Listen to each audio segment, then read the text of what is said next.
Ну и к основным новостям к этому часу. Указ президента Республики Таджикистан о созыве внеочередной сессии Маджлис-Намаи-Нагон Маджлис-Ули Республики Таджикистан 6-го созыва.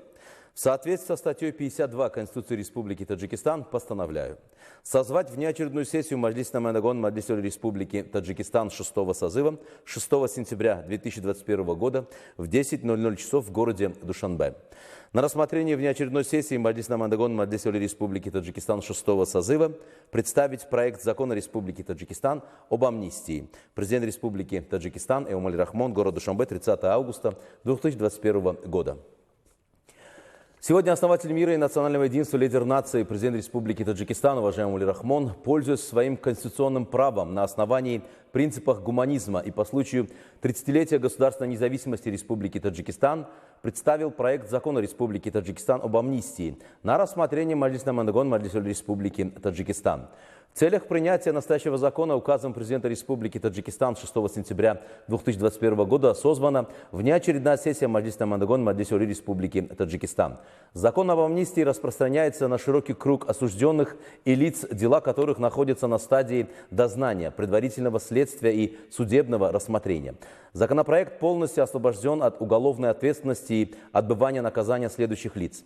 Лиц, совершивших преступления по неосторожности, в отношении которых отсрочен исполнение приговора, в отношении которых наказание условно не применено, отбывающих наказание в исправительной колонии поселений, условно-досрочно освобожденных, приговоренных к другому наказанию, не связанному с лишением свободы, осужденных за преступления экономического характера и полностью возместивших причиненный материальный ущерб. В законопроекте преимущество отдано женщинам, несовершеннолетним, лицам старше 55 лет, инвалидам, тяжелобольным лицам, имеющих государственные награды, участников войны и приравненных к ним лиц, а также иностранным гражданам. Они освобождаются от уголовной ответственности и отбывания наказания, если совершенное ими преступление не относится к преступлениям, в отношении которых законом об амнистии установлены ограничения.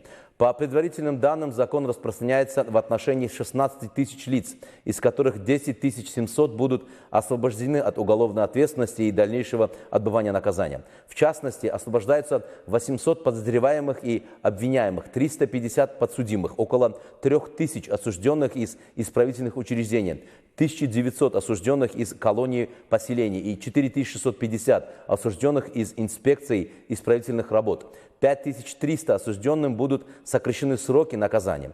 Амнистия не применяется в отношении лиц, совершивших особо тяжкие преступления с оттягивающими обстоятельствами, а также лиц, ранее освобожденных от уголовной ответственности или дальнейшего отбывания наказания в соответствии с законом Республики Таджикистан об амнистии от 25 октября 2019 года и вновь совершивших умышленные преступления. Настоящий закон должен быть исполнен органами, применяющими его в течение 2 месяцев. Верховный суд Республики Таджикистан, Генеральный прокурор Республики Таджикистан, Министерство внутренних дел Республики Таджикистан, Министерство юстиции Республики Таджикистан, Государственный комитет национальной безопасности Республики Таджикистан, Агентство по государственному финансовому контролю и борьбы с коррупцией Республики Таджикистан, Агентство по контролю за наркотиками при президенте Республики Таджикистан, исполнительные органы государственной власти Горно-Бадахшанской автономной области, областей города Душанбе, городов и районов республиканского подчинения обязаны через 2 месяца с момента выступления настоящего закона в силу представить отчет о его выполнении президенту Республики Таджикистан.